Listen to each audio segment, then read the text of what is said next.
আমি অ্যাড্রেস করছি, অ্যাড্রেসও একবারও আলহামদুলিল্লাহ লস দিই নাই। আর লাভ বেশি না হলো কিন্তু লস কোনো সময় দিই নাই।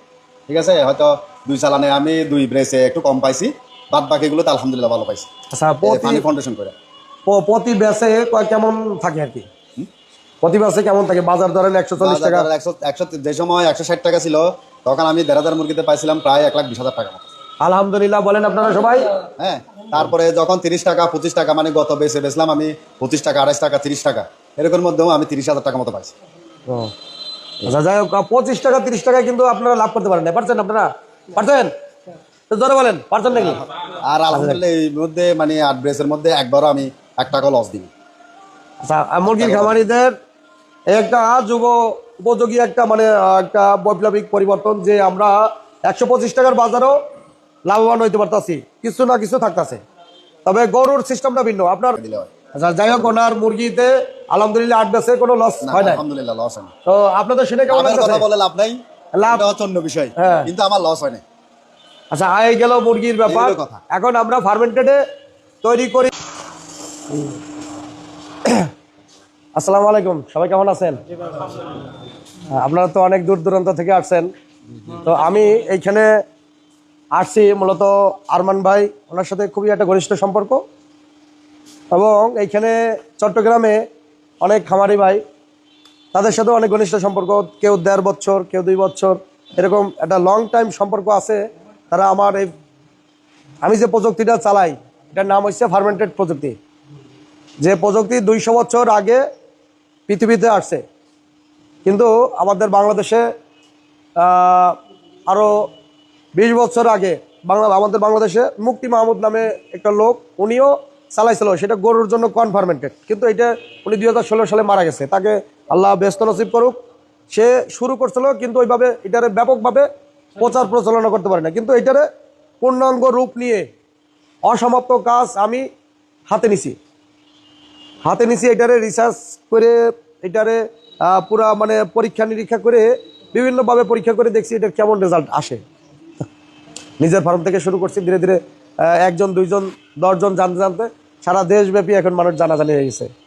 তো ফার্মেন্টেড খাবার এটা মূলত আপনার হজম যে পেটের যে হজম যাওয়ার পেটের ভিতরে যে আমরা খাবারটা যে খাই, আমরা যে খাবারটা খাই পেটের ভিতরে যে হজম হয়, এইটা আমরা কি করি? এই ধরেন, এটা ধরেন, একজনে একটু আসেন, একটু ধরেন, এইটা আমরা পেটের ভিতরে ধরেন ভাত খাবো, চাল খাবো, ডাল খাবো, এটা যাই খাই পেটের ভিতরে যায় কি হয়? পাকস্থলীর ভিতরে যায়, এটা পচে। অক্সিজেন আলো বাতাস না পাওয়ার কারণে এটা পচার পরে এইটা থেকে খনিজ পানি শোষণ করে নেবে। কি কারা? অণুজীব কোষ আছে পেটের ভিতরে, ক্ষুদ্র ক্ষুদ্র কোটি কোটি ব্যাকটেরিয়া আছে। এই ব্যাকটেরিয়া আপনার তৈরি করবে, এগুলো খনিজ শোষণ করে নেওয়ার পরে এটার ভিতরে উপকারী ব্যাকটেরিয়া তৈরি হয়। পেটের ভিতরে উপকারী ব্যাকটেরিয়া না থাকলে কোনো মানুষ বাঁচে না। অর্থাৎ সবার পেটের ভিতরে উপকারী ব্যাকটেরিয়া আছে, যার পেটের ভিতরে উপকারী ব্যাকটেরিয়া কম তার রোগ বালাইটা বেশি। এখন আসেন, আমরা ফার্মেন্টেড এই যে তৈরি করছি, পেটের যে কাজটা এটা বাইরে তৈরি করছি। অর্থাৎ কি, পেটের ভিতরে যে যাওয়ার পরে আমরা যে খাবারটা খাই, শুকনো খাবার খাই, পেটে যাওয়ার পরে কি একটা অ্যাসিড তৈরি হয়। কি অ্যাসিড? Lactic acid. এই অ্যাসিড তৈরি হওয়ার পরে কি হয়? গ্যাস হয়, বদ হজম হয়। অনেকের বদ হজম থেকে পাতলা পায়খানা হয়, পেট ব্যথা হয়, হয় না? হয় না? মানুষের হয় না? হয় কিনা? পেট ব্যথা হয়। তাহলে আমরা ফার্মেন্টেড খাবার আমাদের জন্য উপকারী। আমরা দই খাই, দইয়ের ভিতরে দইটা কি? ফার্মেন্টেড করা। অনেক ডাক্তারে বলে অ্যাপেল সিডার ভিনেগার খাওয়ার জন্য। কেন বলে? এটাও কিন্তু ফার্মেন্টেড। এটা কিন্তু লং টাইমের প্রসেস, এটা ফার্মেন্টেড। এটা কেন খেতে বলে? এটা খাইলে ব্লাডের চর্বি কাটে, কোলেস্ট্রলের চর্বি কাটে। তাহলে এটা কি? ফার্মেন্টেড। আমরা 19 শতকে যাই, এখন থেকে আরো 50 বছর পিছনে যান। আমরা যারা গ্রামে বসবাস করতাম, শহর থেকে গ্রামে যারা ছিলাম, তারা পান্তা ভাত খেয়ে মাঠে কাজ করতাম, আমাদের কিন্তু ঘাম ঝরতো না।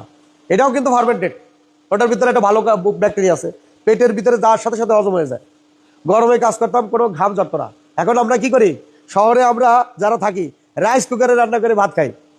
এই রাইস কুকারের ভাতের মারটা আমরা গালাই না।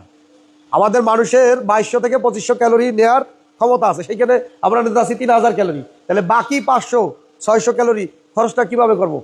এটা তো ধীরে ধীরে জমা হইতেছে।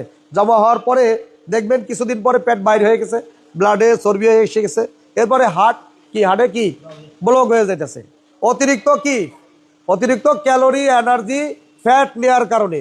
এইটা আমরা খাদ্য থেকে নিই। যেমন গরুর মাংস খাই, আমি ধীরে ধীরে পয়েন্টে আসতেছি। গরুর মাংস খাই, গরুর মাংসে কি অতিরিক্ত চর্বি হওয়ার কারণে এটা কিন্তু আমাদের শরীরে যাইতেছে। অতিরিক্ত মাংস রান্না করেন, মাংসে কি চর্বি, তেল পুরা দেখেন ভাসা ভাসা তেল।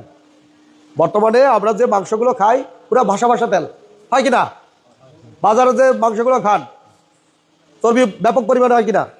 কিন্তু আমাদের এই ফার্মেন্টেড সিস্টেমের কারণে এই চর্বিটা আপনার কমে যাইতেছে। কারণ কি? যেখানে মনে পাওয়া যায় 6 কেজি, একটা গরুতে 40 কেজি চর্বি হয় দানাদার খাবারের কারণে।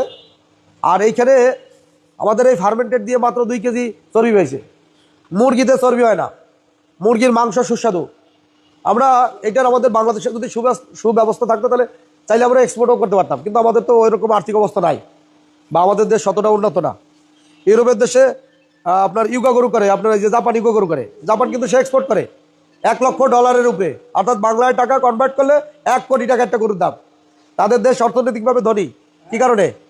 এই যে তাদের কাছে প্রযুক্তি আছে, আমাদের কাছে প্রযুক্তি নাই। আমাদের দেশে কি প্রযুক্তি আছে? মেশিনারি সব চায়না থেকে।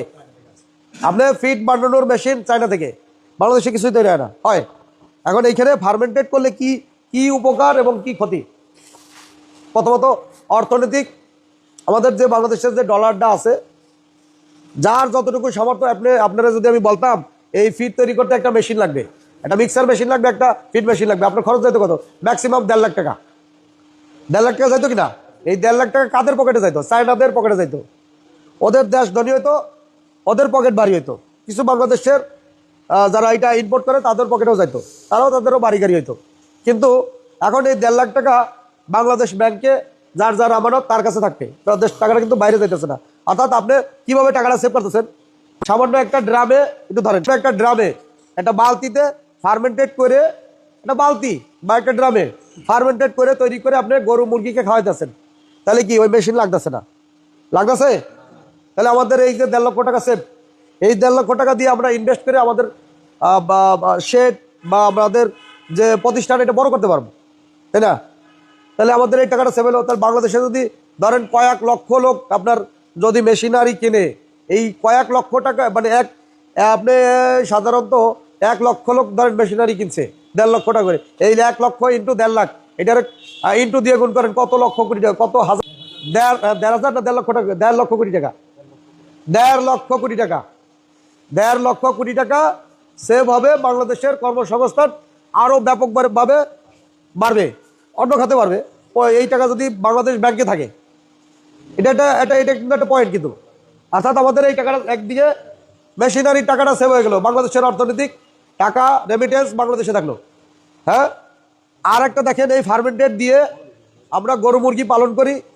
এইখানে আমার পুরনো খামারি দীর্ঘ 1.5 বছর ধরে মুরগি পালন করতেছে, অথচ ওনার সাথে আমার কখনো দেখা হয় নাই, ফোনে কথা হয় কিন্তু কখনো দেখা হয় নাই।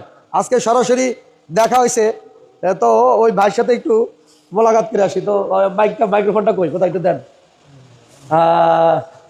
মাইক্রোফোনটা কই? আচ্ছা দেন তো, একটু দেন। আচ্ছা, এই ভাই সম্ভবত মনে হয় আল মামুন, তাই না? আমার নাম হচ্ছে শাকিল, এমনি আল মামুন। শাকিল, তো আপনার সাথে আমার 1.5 বছর ধরে আমার ফার্মেন্টেশন দিয়ে মুরগি কতটা ব্যাস পালন করছেন? আমার 2000 1500 এরকম 2000 মুরগি। সাজাকে ভাইয়ের সাথে 2000 এটা কি প্রায় 1.5 বছর, দেন 1.5 বছর না বেশি, 1.5 বছর ধরে সম্পর্ক। অথচ আমি তাকে চিনি না, কিন্তু উনি আমার ফেস চেনে, ওই যে ভিডিওতে দেখে। তো ভালোই আছেন নাকি? তো এতদিন যাক, এতদিন আপনার সাথে যে মানে একটা সম্পর্ক এই প্রযুক্তির মাধ্যমে নাকি? জি। হ্যাঁ, আপনার ঠিকানাটা বলেন। ঠিকানা? আমার ঠিকানা হচ্ছে নাইখান, পটিয়া আর চট্টগ্রাম। পটিয়া চট্টগ্রাম, আমার বাড়ি হচ্ছে নাইখান। নাইখান। আচ্ছা, তো আপনি মুরগি পালেন নাকি?